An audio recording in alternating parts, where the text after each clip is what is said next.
another edition of Fins Up Miami Dolphin Recap. Week 4. Did we come back in London? Defeat the Jets? No. Silly for you to think that. Now, what are 3 words that come to mind after watching that game? In London, mind you. Apparently, I don't know why we're going to London, but I hope it's because we're getting a Super Bowl. London, for goodness sakes. But London would have been good because they're away from all the criticism in Miami. Right? Didn't work out that way.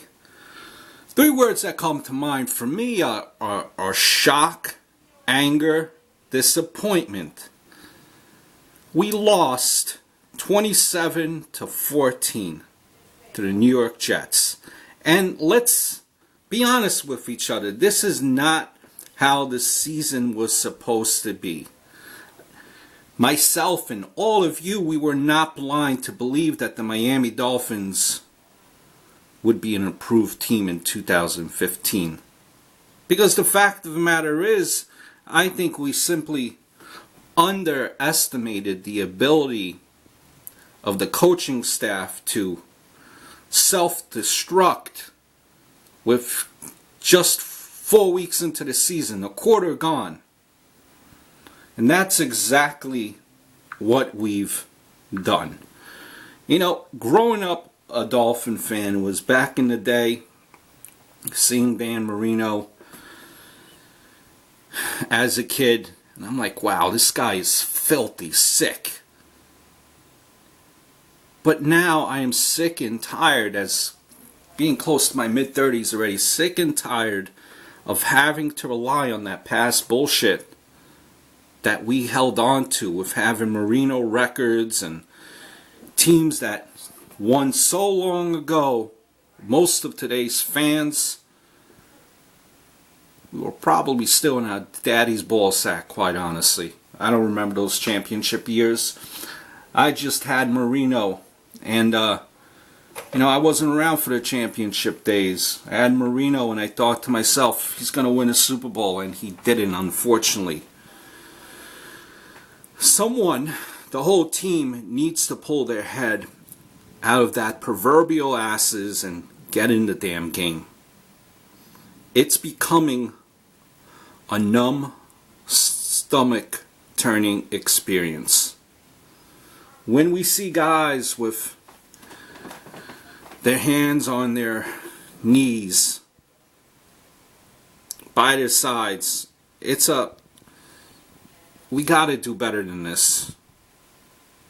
We got to realize that we are a great team. Put that into practice and win. But just hasn't been happening. It hasn't. The entire staff is a mess. Okay? Let's start with Bill Lazor. Lazor, doesn't matter. Lazor. His offense, let's call it the way we see it, it has no toughness. The man called a screen pass on 3rd and 15, which just enforces what everyone thinks about his system. He has shown no faith in Tannehill, and a quarterback that has done nothing but outplay everyone else on the field. Tannehill will not allow Tannehill to do his job. Supposedly he has given Tannehill more freedom,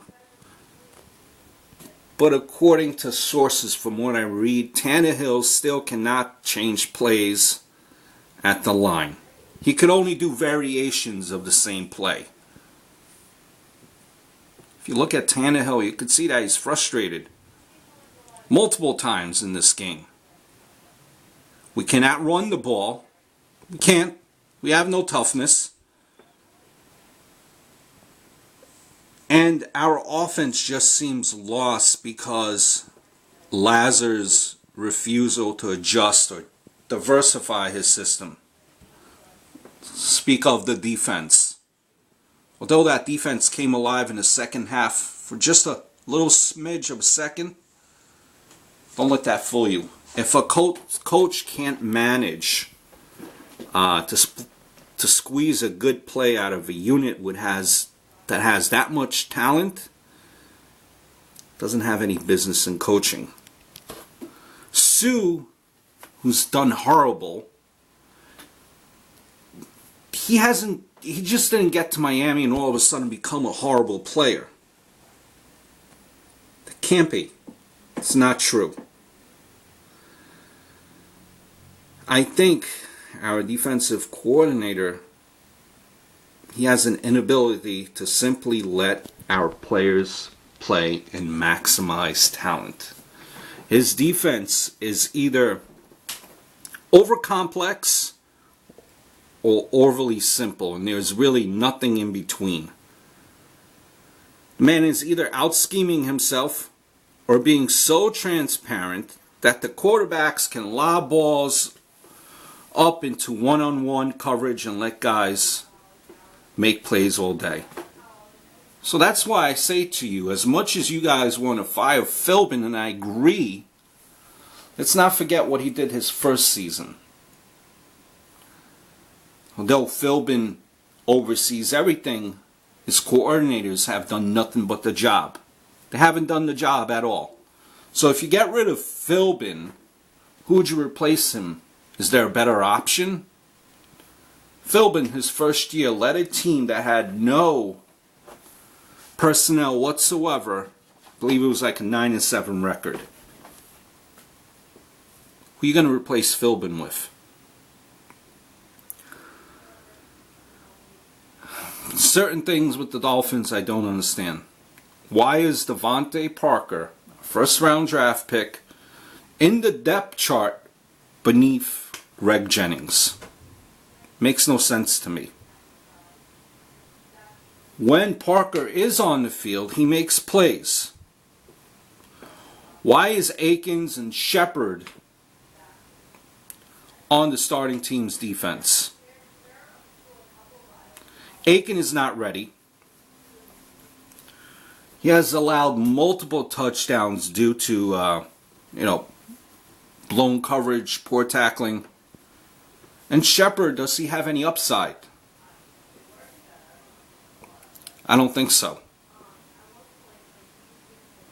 So again, I ask you the question, if you want to fire Philbin, which I think needs to be done, just not right now, at the end of the season, who's better than Philbin? 4 weeks in, maybe we could still save the season. If you're going to fire Philbin, who are you going to replace him with? I say rather get rid of your offensive coordinators, get rid of your defensive coordinators. Now, one guy that sticks out to me, but I'm not sure if he's ready to be a coach or an interim coach, is Rizzi. Rizzi, I think, made good evaluations this offseason. Matt Darr, Andrew Franks to come in and replace Fields and Sturgis. His unit actually won us a game single-handedly with Landry's perfectly blocked return against Washington. That was impressive. Passion, energy, potential. But will this work? Will it work? I think, as much as I'm disappointed in the season and where it's going so far, it's disgusting. Philbin is your best option, honestly, as coach right now. There's no one better in the organization. Bye week, who knows what's going to happen, but absolutely disgusted. Until next time.